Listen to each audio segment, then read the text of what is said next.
Hello, Liverpool fans.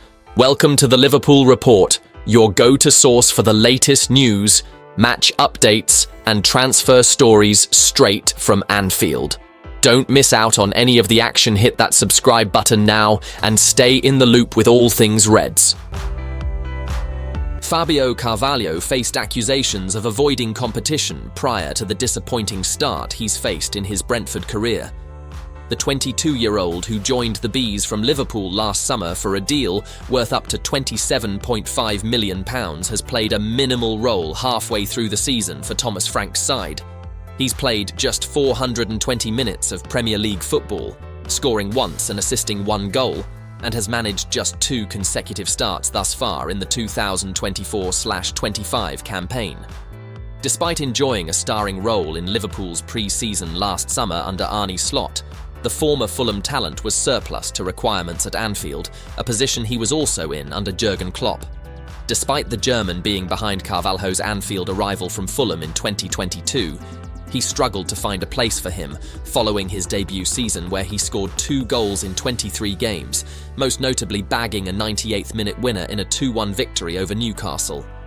However, that was as good as it got for the Portugal-born attacker who struggled for minutes with Klopp enjoying the likes of Luis Diaz, Darwin Núñez, Roberto Firmino, Mohamed Salah, Diogo Jota, and Cody Gakpo as part of his attacking force. Carvalho's lack of action led to a loan move to RB Leipzig a year later after signing for the Merseyside club. Upon joining the Bundesliga club, the attacking midfielder shocked fans when admitting that he rarely speaks to the former Liverpool boss. When asked whether Klopp gave him advice over the temporary move, he told The Athletic, "I don't really speak to him, so he didn't give me any advice. I have to just learn as I go, and I don't think that's a bad thing. I feel like that's better anyway, for me to mature as a person and as a player." Given Leipzig's reputation for providing a platform for young players to flourish, it never worked for Carvalho, who failed to score or assist a single goal in 15 appearances for the club. His season-long loan was cancelled in January 6 months in, as he then made the move to championship outfit Hull City. Leipzig's sporting director Ruven Schröder claimed that while Carvalho is an immensely talented player, his lack of competitiveness was behind his failure in Germany. He had told reporters in Germany, "We consciously chose Fabio last summer. He had a great season with Fulham in the English second division, which is very physical. We said to ourselves, great talent, good age, has already gained his experience. Still, you only get to know a player as an end product when he's there.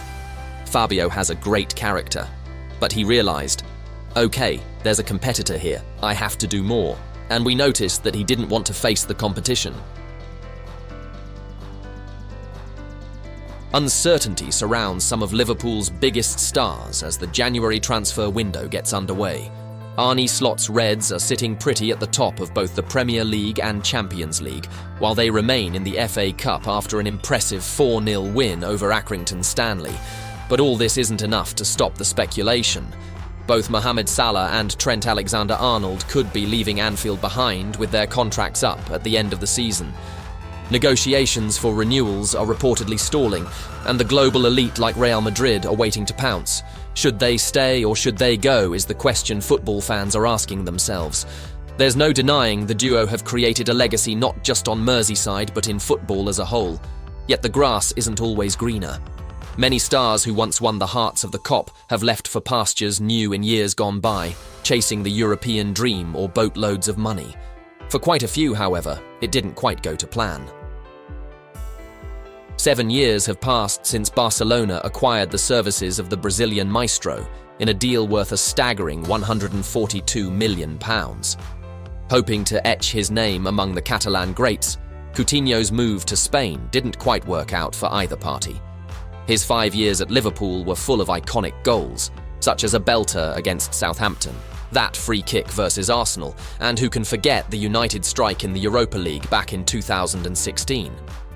These performances caught the eye of the Spanish giants, who were looking to replace Neymar after his shock move to Paris Saint-Germain, and the outgoing icon Andrés Iniesta. But the dream move soon became a nightmare, as it was apparent the midfielder couldn't fill either of their shoes. He was too similar to the Argentinian magician Lionel Messi, with their styles clashing when played together, and he simply struggled to find his place. Antoine Griezmann's arrival in 2019 was arguably the final nail in the coffin. This pushed Coutinho out to a bit-part role, which soon saw him shipped out to Bayern Munich on loan. Since then, he returned to the Premier League with a short-term stint at Aston Villa on loan in 2022, before making the move permanent. Yet consistency still eluded him, and he was once again sent out to Qatari side Al Duhail and now Vasco da Gama in Brazil. Speaking to Spanish outlet Sport about his decision to leave Liverpool, Coutinho said, "No, at no time does he have any regret. Things did not turn out as I imagined, as people expected, as I expected, because I am the first to demand of myself on the field. I tell myself that I have to give more on the field. I tried everything. I have always been very professional, and I don't regret anything. It was always my dream to play for Barca, and I went there, I enjoyed it, I was able to meet many people, win titles, and it will always be in the story of my life." The German midfielder was touted as one of the more exciting talents inherited by Jurgen Klopp when he walked through the Shankly gates in 2015. He had joined from Bayer Leverkusen the summer prior, yet left the club on a free transfer in 2018. Ken headed for the exit door in the immediate aftermath of the Champions League final against Real Madrid. There had been discussions of keeping him at Liverpool, but he and his representatives insisted on including a release clause, with sporting director Michael Edwards refusing to bow to his demands. So he decided to leave the Premier League for the Serie A's Juventus, which did not go quite as planned. He lasted just 18 months and found himself way down in the pecking order, leading to his exclusion from their Champions League squad at the start of his second campaign. He later returned to Germany with Borussia Dortmund in January 2020, and it's safe to say his career is back on track, rising through the ranks to become captain of the club and now a very important player, even earning himself a Germany call-up for Euro 2024. Steven Gerrard will rightfully earn his plaudits as Liverpool's greatest ever captain, but a name who many consider to be not too far away is Jordan Henderson. The Englishman joined from Sunderland in 2011 and went on to captain the Reds to their first Premier League title in 2019-20, the Champions League in 2018-19, as well as one FA Cup and 2 EFL Cups. Many fans would have thought he'd retire on Merseyside, but Henderson left the club to join Saudi outfit Al Ettifaq in 2023. Klopp explained the midfielder accepted the lucrative offer because he wanted to feel wanted and valued.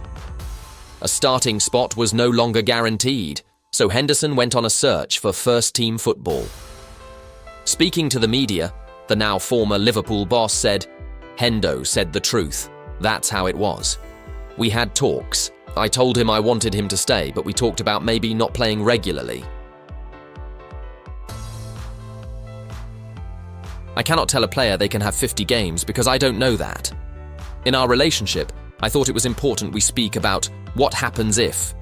Hendo, I love him, but he was not great when they didn't play. James Milner and Lucas Leiva were the same, so we talk about that now." Henderson's move to Saudi Arabia, working under ex-teammate Gerrard, was short-lived to say the least. After just 6 months, he left the club and instead agreed a deal with Dutch giants Ajax until 2026, where he still plies his trade to this day. The former Newcastle United and Manchester United striker was a cult hero during his time at Liverpool between 1996 and 2004.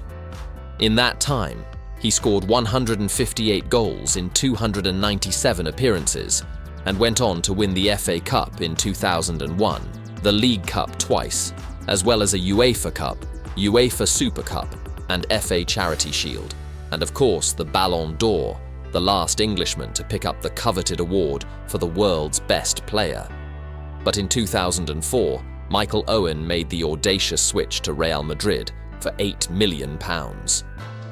His time at the Santiago Bernabeu was less than successful, lasting just one season, where he scored 16 times in 45 games. Speaking to 442, the ex-England international explained, "The last thing I thought was that I was going to leave Liverpool. Eventually I agreed. but do you know when you sign something and think there's no going back? I remember crying my eyes out as I went off to the airport thinking, what am I leaving behind? I just had this overriding feeling towards it. I thought, if I do go, then I've already played for Liverpool for a long time, and hopefully, I could always come back. I had to go and sample it. The Galacticos, that white kit, where everyone prances about like an angel, that amazing stadium, a different culture. Hoping for a return to Anfield, things once again did not go as planned. Newcastle United came in for Owen's services with an £18 million offer Madrid could simply not refuse. The forward went on to score 30 times in 70 appearances at St James's Park before they were sensationally relegated to the Championship. He would then become a free agent and make a controversial move to Manchester United. During his 3 years at Old Trafford, Owen won 1 Premier League title. After a brief spell at Stoke City, he called it quits on his playing career